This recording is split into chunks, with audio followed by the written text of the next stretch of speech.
Good evening and welcome to News from Neptune for the 19th week of 2018. I'm Carl Estabrook. Since 1990, this program has been a weekly hour of spontaneous and unrehearsed discussion of the news of the week and its coverage by the media. First on a so-called community radio station, and now via urbanic public television and YouTube. Earlier editions of this program are available at archive.org. Our program's name, News from Neptune, comes from Noam Chomsky, who's been writing sensible things about U.S. politics for twice as long as we've been on the air.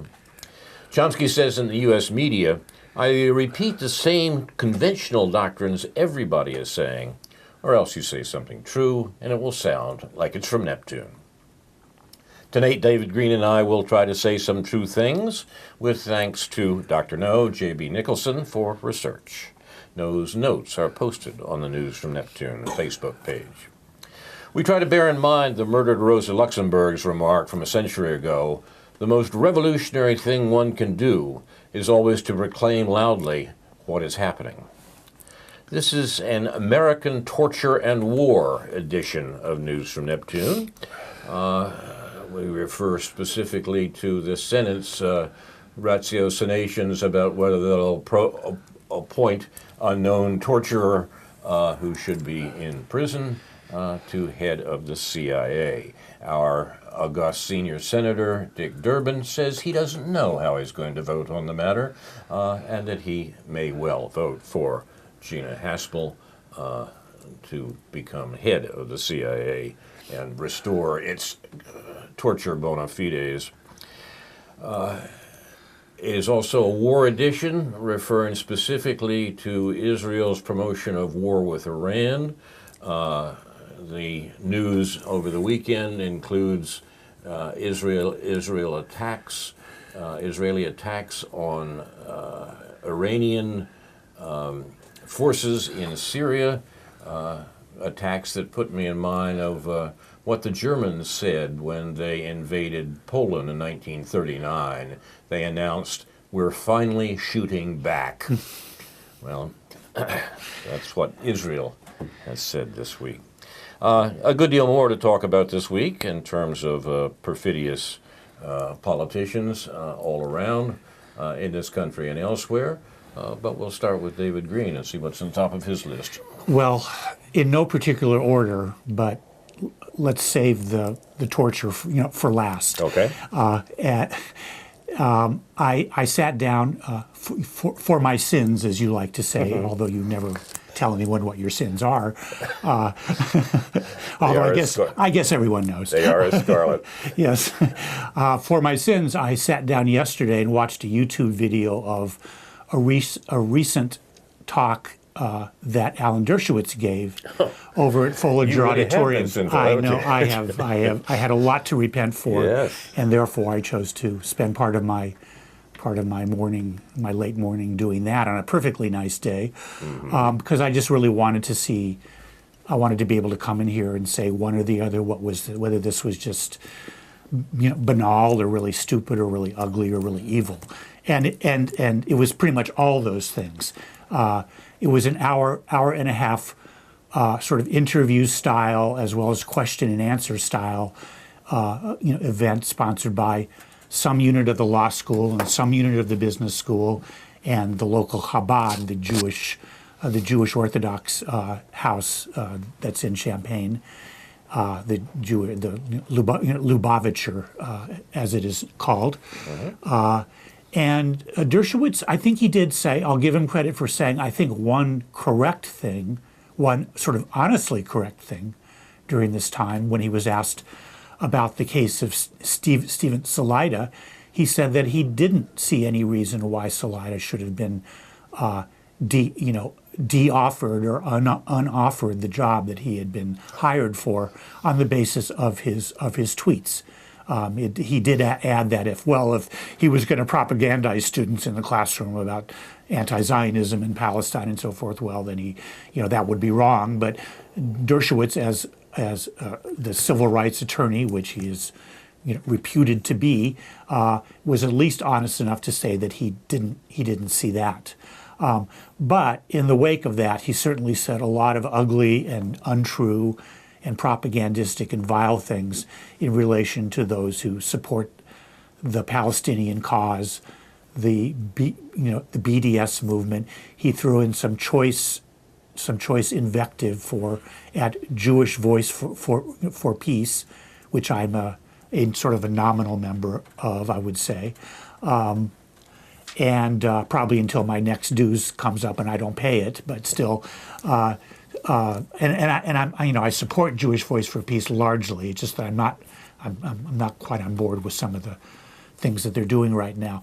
But back to Dershowitz, one of the choice comments that might perk people's ears up when he was asked about the whole controversy over monuments, taking down monuments to slave owners, Robert E. Lee, and the whole rest of it, he said, I think honestly, I guess, that it's not an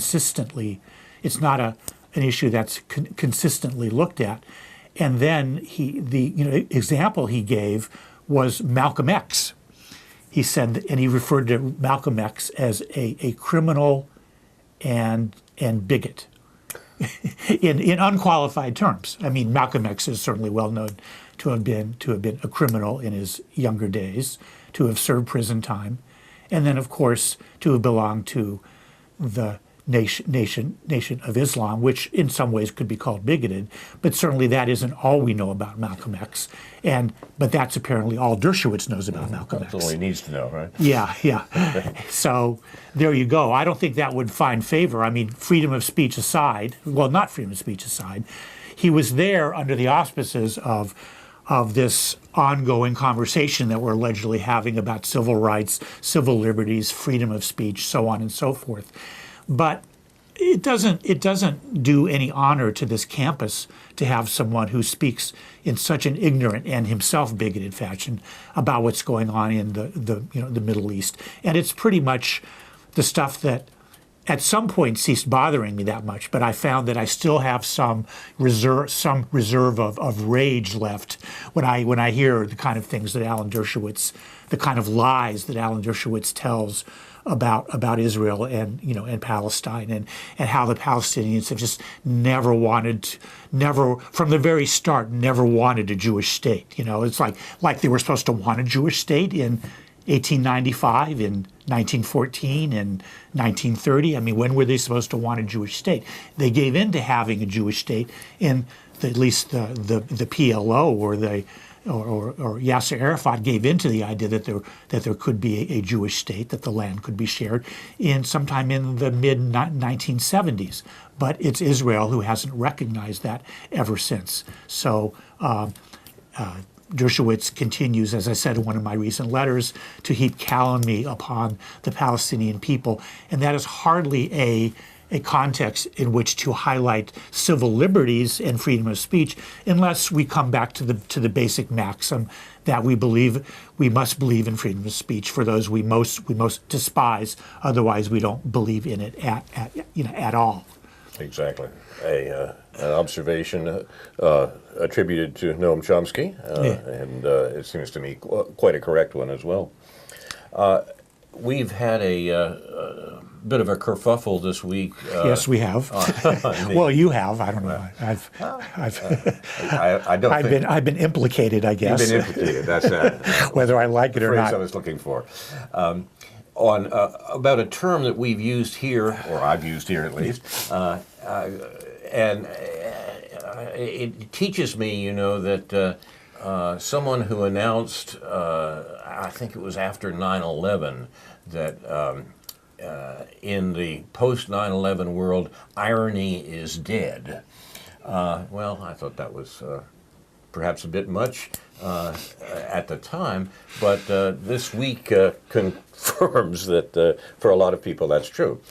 We use the term the higher anti-Semitism, half jocularly, but also to point out that there are a lot of good liberals who want to say, well, yes, the U.S. may do bad things, particularly in the Mideast, but that's because the government of Israel and the Israel lobby in the U.S. has such influence over what the U.S. government does that the U.S. government often does things against its own interests because of the influence of the government of Israel and its attendant lobby. I think that's false. It certainly is true that the government of Israel has an influence on American foreign policy, and it's also true that the Israel lobby in the U.S., which includes probably more non-Jews than Jews, has a good deal of influence as well. But the notion that America would not back the criminal behavior that it does around the world if the Jews weren't making them do it seems to me to be about as foolish as one can be. And there are a lot of good liberals who believe, yes, the Zionist occupation government is driving us in that direction. Well, the relationship between the U.S. and Israel, which David has set out at some length over time on this program, deserves a great deal of attention because the U.S. has indeed committed all sorts of crimes there, some of its greatest being its support for the apartheid system that Israel is running in the territories it illegally occupies. And the U.S. does that not because it's particularly wedded to apartheid, but because Israel is a bastion of American control of the Middle East. And that's, of course, what the U.S. is looking for and has been looking for basically since the Second World War, the control of oil flows out of the Middle East as a weapon against other economies around the world has been a cornerstone of American foreign policy for more than a generation. And Israel, particularly after its victory over secular Arab nationalism in 1973, and 67 really, but 67 and 73, is a major capo in the Godfather's control of the Mideast. And Noam Chomsky has spoken of Israel as a stationary aircraft carrier for the United States to the Middle East. And the U.S. has been willing to put up with the peculiar and racist arrangements of Israel internally for the services that it provides to American hegemony in the region. But it's a big jump from that to the notion that Israel is somehow directing American government or directing foreign policy, and that's what we've referred to as the higher anti-Semitism. It is false. Yes, but let me complicate that just a little bit. But before doing that, just let me note that when you refer to other aspects of the non-Jewish aspects of the Israel lobby, I think part of what you're referring to is the so-called Christian Zionists, the right way, the Christian fundamentalist Zionists that the Israel lobby has found favor with, while they in essence lose favor with the majority of liberal Jews or secular Jews or Jews that identify with the Democratic Party. They've certainly gained the favor of the various right-wing Christian groups that identify with the rapture and various aspects of Christian thought that are associated with the Holy Land. But that aside, let me just delineate in a fairly clear way what Norman Finkelstein says, perhaps in a too clear way or a too clean-cut way. He basically argues, since prior to the Iran business, the accusation was that it was the Israel lobby that led us into Iraq in 2003, and Norman Finkelstein spent a whole chapter of his book called "Knowing Too Much" to argue against that point of view by arguing that people like Dick Cheney and Donald Rumsfeld were not at the behest of the Israel lobby, that they have much bigger fish to fry in terms of American geopolitics. On the other hand, what Finkelstein does argue is that the occupation, Israel's occupation of the West Bank and Gaza, as well as the Golan Heights, you always got to throw that in there now more than ever to remind people that Israel occupies part of the country, which is dropping bombs on these days, that the U.S. government, the establishment, doesn't have any interest in supporting Israel's occupation, that it could do well one way or the other, if Israel decided to make a peaceful solution that was to the satisfaction of the Palestinian people and leadership, then they wouldn't have any problem with that.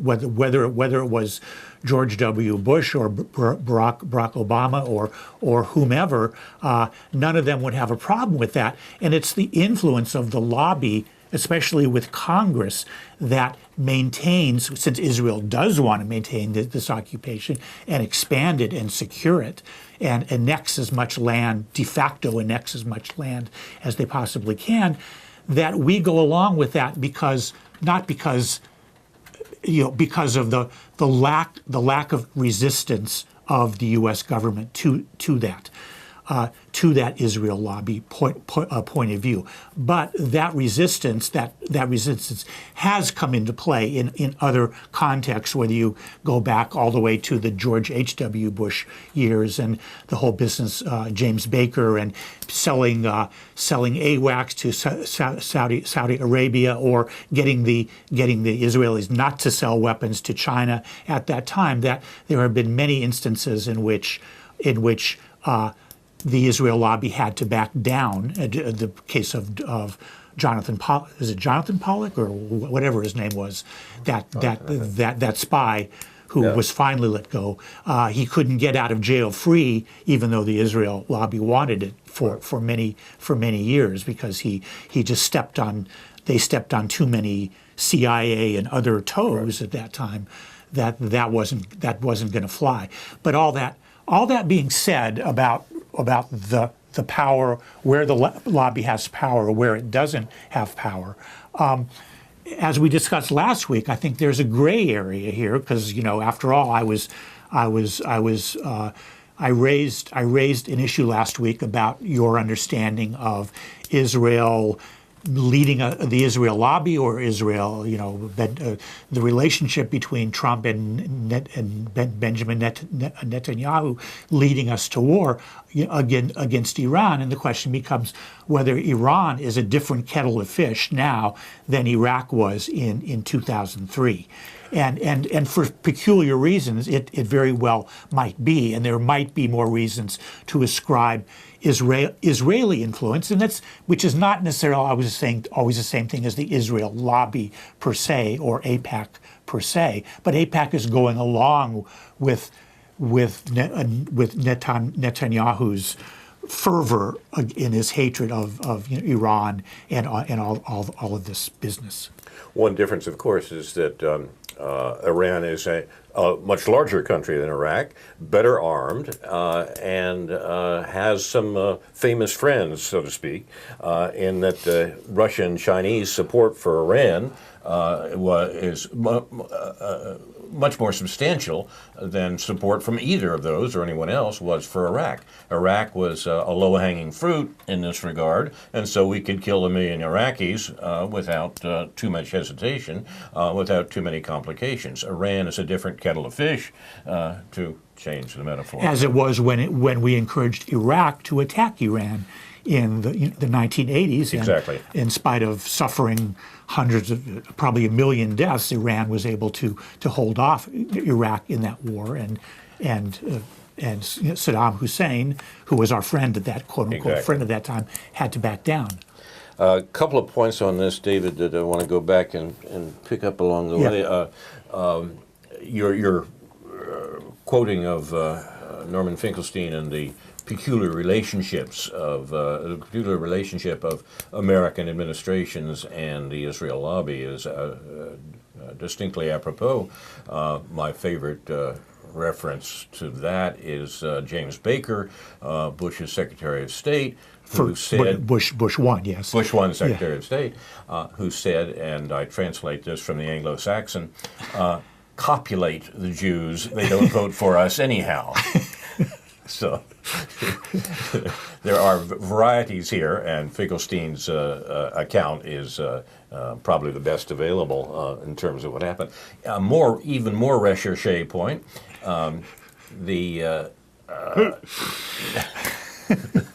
Recherche. You're gonna have to explain that one, but yeah. Well, all I mean, just don't talk about Proust while you're doing it, please. maybe we should. The tea-soaked Madeleine would be a good idea, particularly if it's the former Secretary of State. Yeah. We're getting a bit away from the. Yeah. Okay. Let's get back to it. What I wanted to mention was that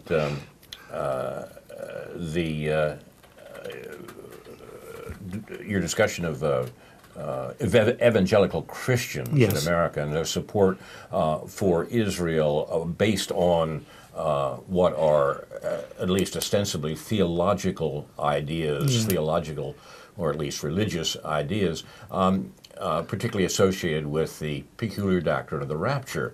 I just wanted to point out that for 1900 years of the history of Christianity, if you mentioned the rapture to Christians, they wouldn't know what you were talking about.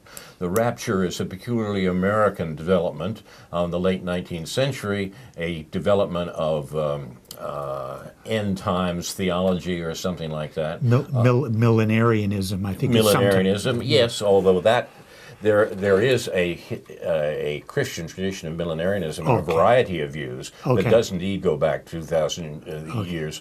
They're arguing about it. In fact, the oldest Christian document that exists, a letter from the Apostle Paul to the city of Thessalonica, Christians in the city of Thessalonica, that letter includes a reference to what seems to be some debates about the end times. And so end times theology has been something Christianity has been interested in all along. The peculiar notion of the rapture is, as I say, a recent American invention, and it's only been, of course, in the 20th century, that's been connected with the State of Israel, mainly because there wasn't any State of Israel before the 20th century. Now, it's important, I think, to note how much of the Israel lobby, in terms of popular support in the U.S., does indeed draw on this tradition, and how vacuous that tradition actually is. So if we want to talk about the Israel lobby or the sources of support for Israeli war-making in the U.S., we have to talk about that, but it does indeed need to be refuted. Yeah.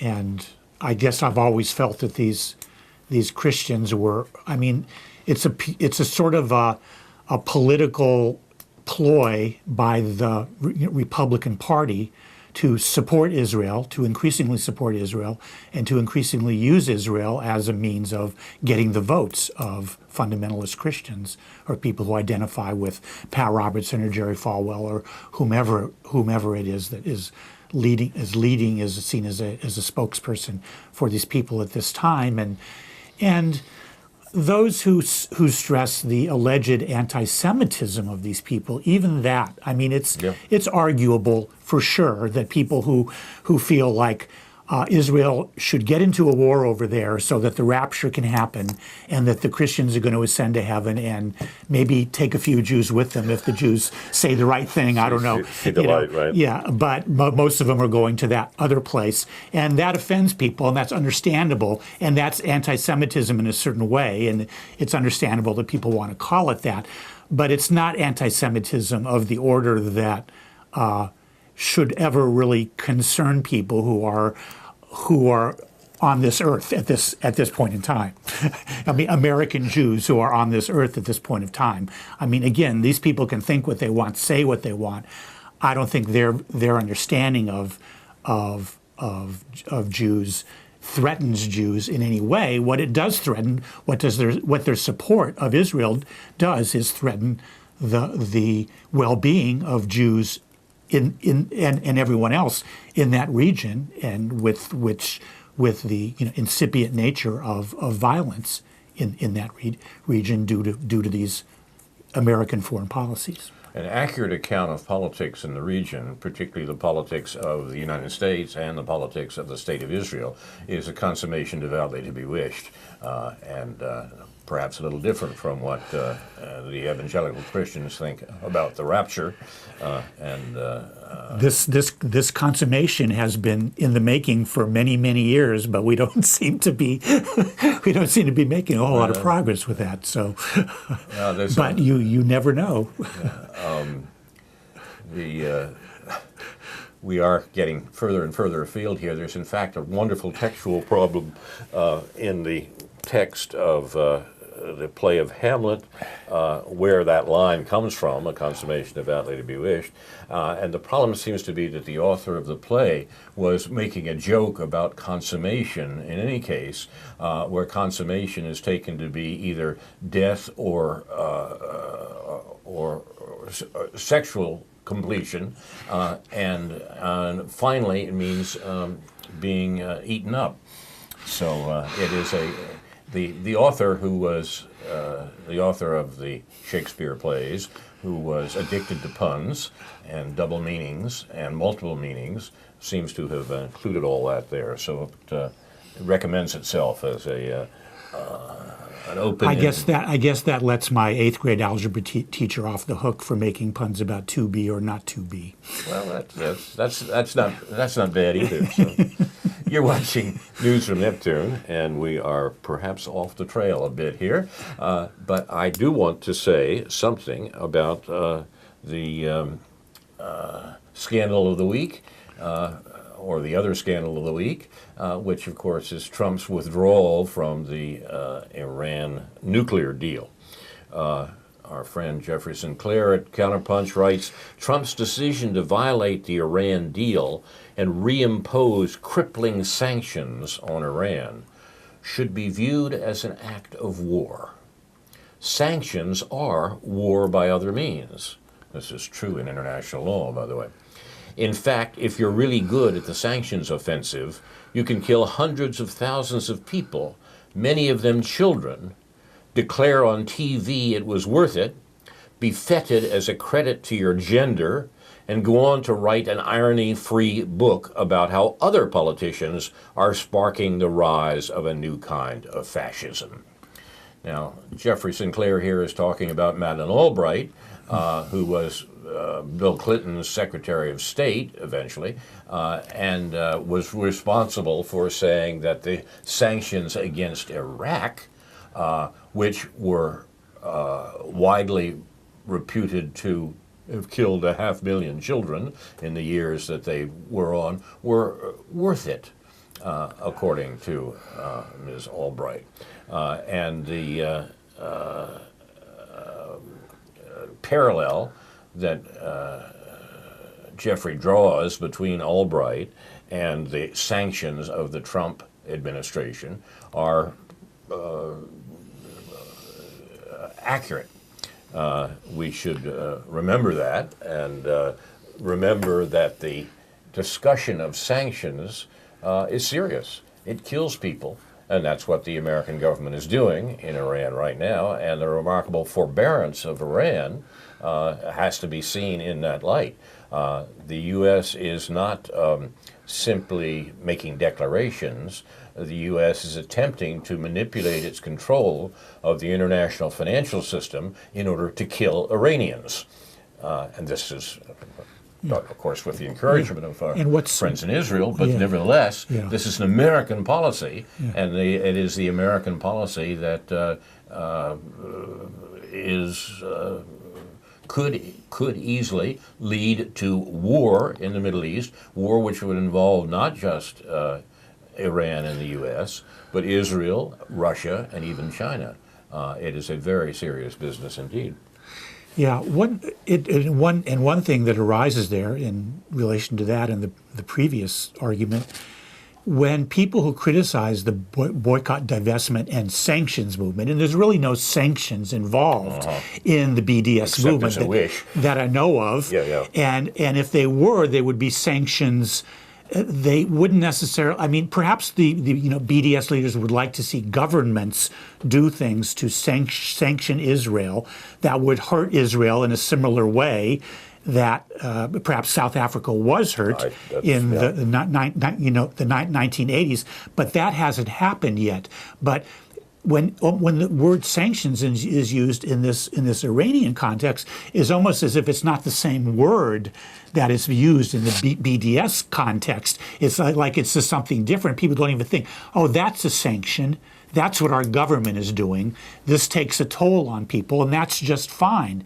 And the other question that arises from that is this something that states rather than say churches or other institutions in the way they invest money or whatever should be able to do. They should be able to assert their power in this way. Well, perhaps so if you use the example of the relatively successful example of South Africa in this context, but it's almost as if the same people that are accusing the BDS proponents of everything under the sun just casually note that, oh yeah, we're gonna reimpose these sanctions on Iran, which cause enormous suffering.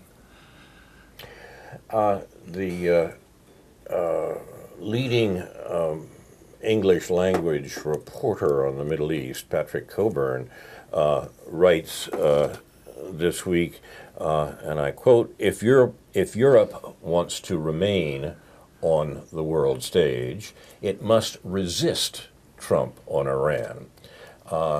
And an interesting, I hesitate to say hopeful, but in a sense, aspect of of Trump's withdrawal, it's not a withdrawal, it's a violation of international law, of international agreement.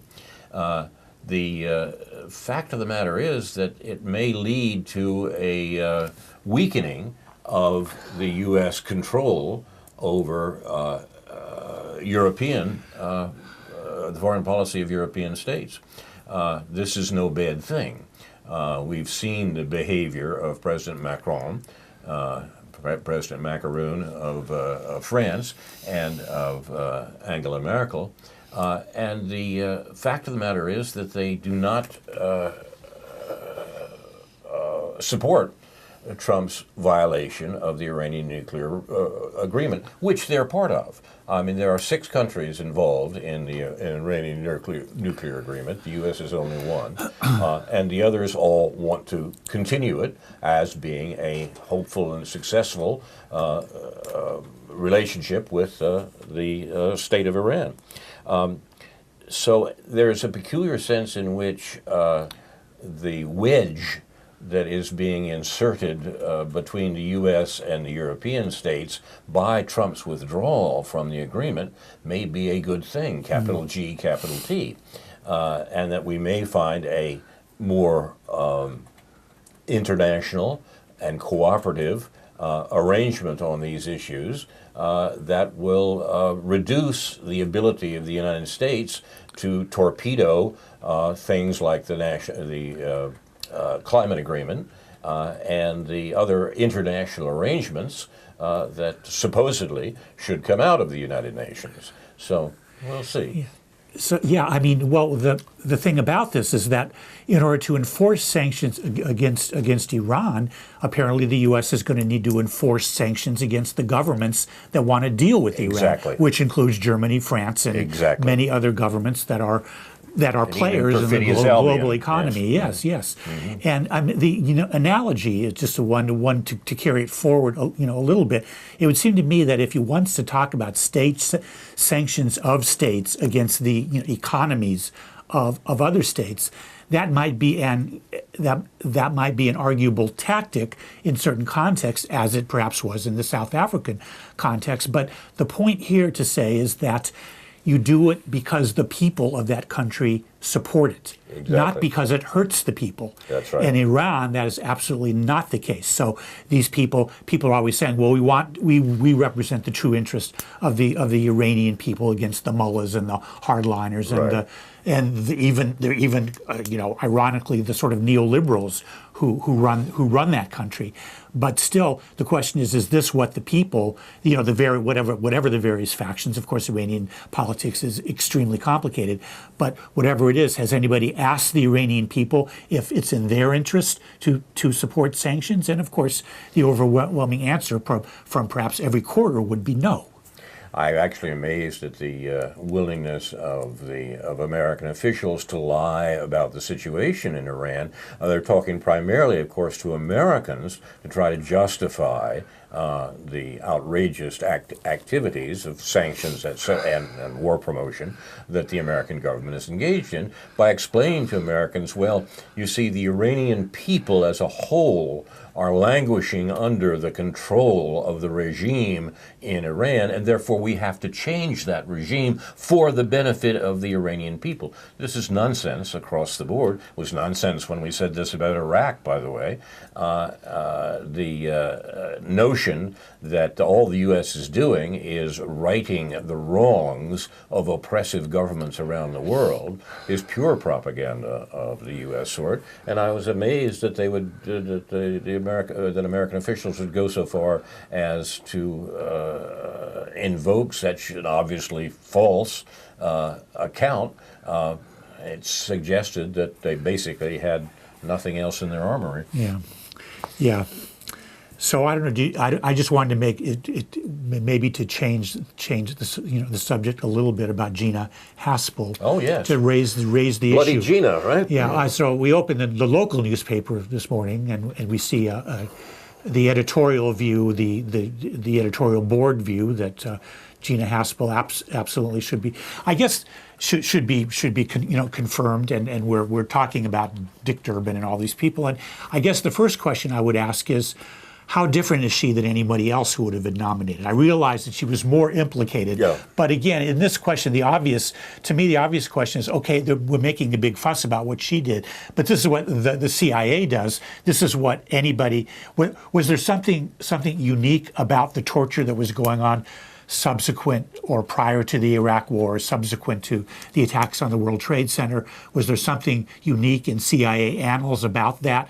Is there something unique about Gina Haspel? Is there something moving forward that we need to be particularly concerned with? Or was torture just this kind of one-off thing that, well, this woman, I mean, it seems too easy to put it all on her and then not talk about what the institutional context is. That, of course, is nonsense. I mean, torture, if people who read the accounts of what the CIA has done from its beginnings, back to James Jesus Angleton and the long history of CIA crimes since its inception, has no trouble recognizing the fact that the objection to Gina Haspel as being the new head of the CIA is an objection to a perfectly typical CIA operative who has been involved in the long history of torture that Americans are only slowly coming to recognize has been the stock and trade of its Central Intelligence Agency.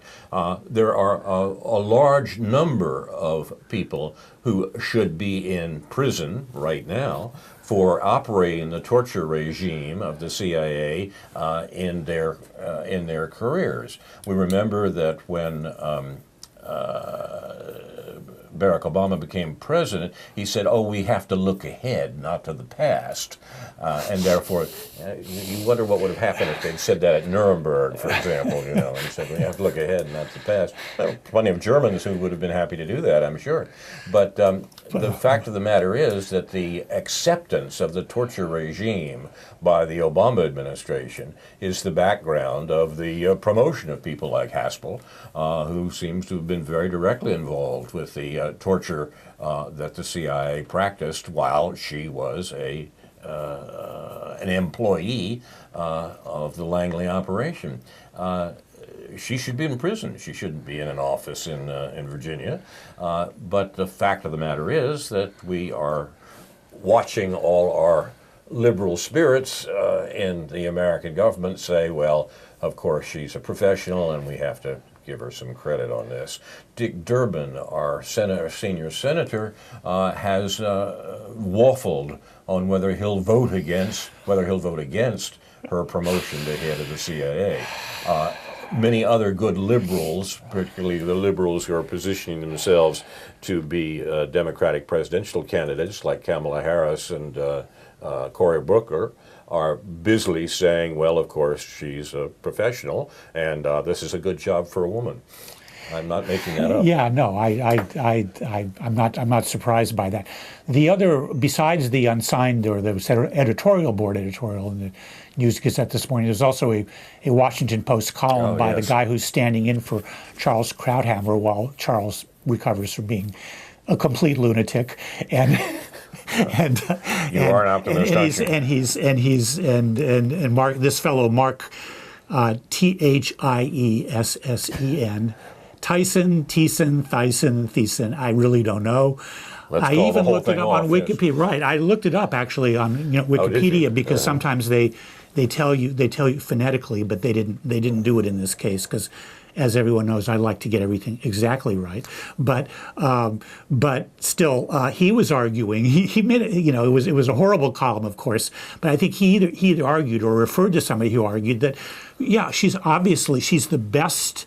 In a not ironic way, he argued that she was the most qualified CIA director ever because of her experience with every aspect of what our intelligence agency has to offer, and that on the other hand, if you discount her on the basis of those things, then you would, of course, and truthfully, it is said, you would discount people like John Brennan and so many others who have been involved in all this nasty stuff. The other thing that Thiessen said, I'm going to call him Thiessen, is that he made a very strange statement that something in reference to Iran and Al Qaeda. Iran and Al Qaeda. Did I miss something? Oh, yeah. Is there a relationship between Iran and Al Qaeda, or is that referring to the but Trump thinks there is. Mojahedin al-Khalq, or the so-called MEK, who is they're opposed to Iran. Yes. They're an internationally known terrorist group, or at least defined as such. This man is very confused about something here. The Trump administration, in order to try to bolster its case for withdrawing from the Iran nuclear deal, has claimed that Iran is the major sponsor of terrorism in the Middle East, which is nonsense. The major sponsor of terrorism in the Middle East is the United States, followed closely by the Kingdom of Saudi Arabia and the government of Israel. But the Trump administration has claimed that Iran is responsible for Al Qaeda. Look, they did it before. When the U.S. invaded Iraq, there was a studied attempt by the U.S. government to say Iraq was a sponsor of Al Qaeda and of the 9/11 attacks. All of this was false. There was no evidence of that, but the U.S. didn't have any trouble about claiming it, and now they've claimed it again in relation to Iran, noting that Al Qaeda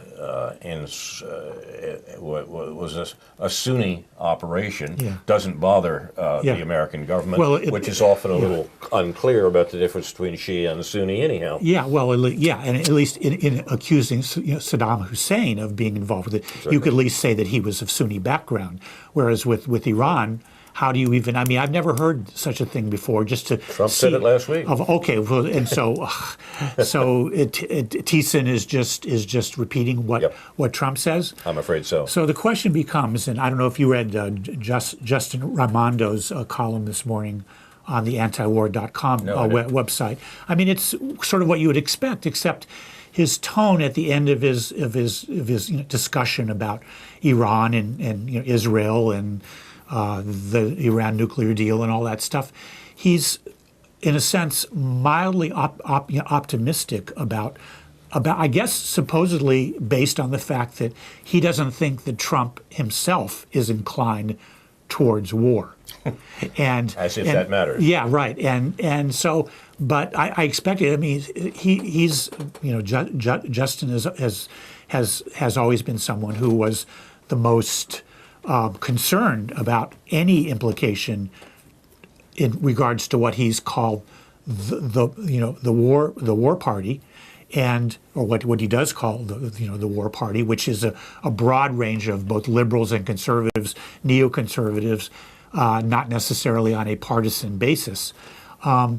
But again, we get back to the point of whether these things will be decided in a sort of a random and sort of dangerously unpredictable way by the behavior of Benjamin Netanyahu, of Avigdor Lieberman, the Israeli defense minister, and of Donald Trump, and of those who Donald Trump is most closely associated with, whether it's Jared Kushner or Sheldon Adelson or whatever other advocate for anything that Israel, meaning the government of Israel, meaning Netanyahu, does. It's worth recalling that an aspect of the election of Donald Trump was the fact that he really did express opposition to the interventionist wars that the U.S. had been fighting for 15 years, a good deal longer than that, but the last 15 years is what we're talking about in regard to the Middle East, and the condemnation of the neoconservative policies of the previous administrations, including, of course, the Obama administration. Here's what Trump said during the campaign about the attack on Iraq. He says, look at the war in Iraq and the mess we're in. I would never have handled it that way. What was the purpose of the whole thing? Hundreds and hundreds of young people killed. And what about the people coming back with no arms and legs? Not to mention the other side, all those Iraqi kids who've been blown to pieces. And it turns out that all of the reasons for the war were blatantly wrong. All this for nothing, close quote. That's Donald Trump. Now, not only Americans heard that, but people around the world heard that, and heard the first major party presidential candidate in 40 years to criticize the neoconservative principles of that the United States had been following in terms of war making. And there is statistical evidence, survey evidence, that the anti-war asseverations of Donald Trump made a difference, particularly in those regions in the United States where sons and daughters were going into the military because of the economic situation in the U.S. Fascinating survey data on Michigan, Pennsylvania, Wisconsin in that regard. Okay, now you say, but Trump is all over the map on this matter, literally and figuratively, and is promoting war, certainly directly by his withdrawal from the Iran agreement. Yes, that's right. But we have to remember, too, that American war making is an institutional phenomenon. We often, I think, discuss it too narrowly in terms of the peculiar personalities of our chief executives. An institution, a pattern way of doing things, such as the Pentagon, the State Department, the CIA, as we were talking about a moment ago, the presidency of the United States, all of these institutions feed into the decision that the United States government has taken. That means that it's managed to kill 20 million people since the Second World War. This is what we have to deal with, these institutions and these institutional decisions. We saw some of that in the Obama administration when the Secretary of State, the equivocal Mr. Kerry, spent a lot of time trying to work out arrangements regarding Syria, only to have the Pentagon undercut the arrangements that he was making by attacking the various people with whom the Secretary of State was trying to make some arrangement for control of Syria.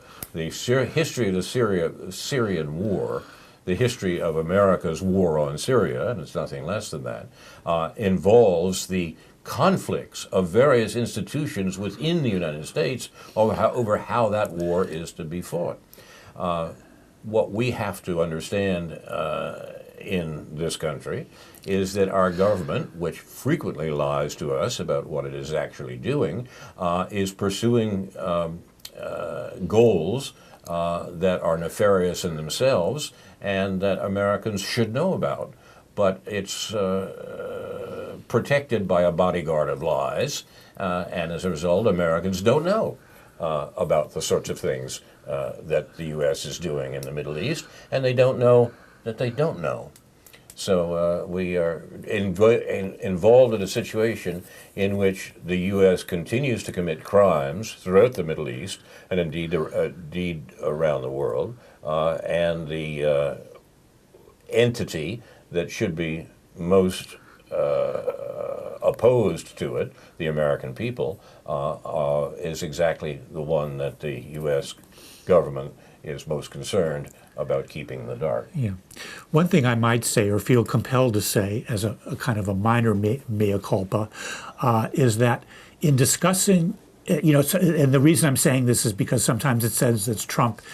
Sometimes what Trump is doing is reduced to his own political calculations regarding this coming election or being reelected in 2020 or whatever, in terms of the right and which factions on the right or among the Republicans or among the Christians or or even Jews, I guess, who wants to find favor with. But I think it's fair to say that as much as we were talking about the sort of the Christian fundamentalist doctrine as it's expressed from high places, I don't know that these views, I don't have really any idea from personal experience how these views seep down into the common, ordinary, everyday people who may belong to these churches or to these faiths or to these.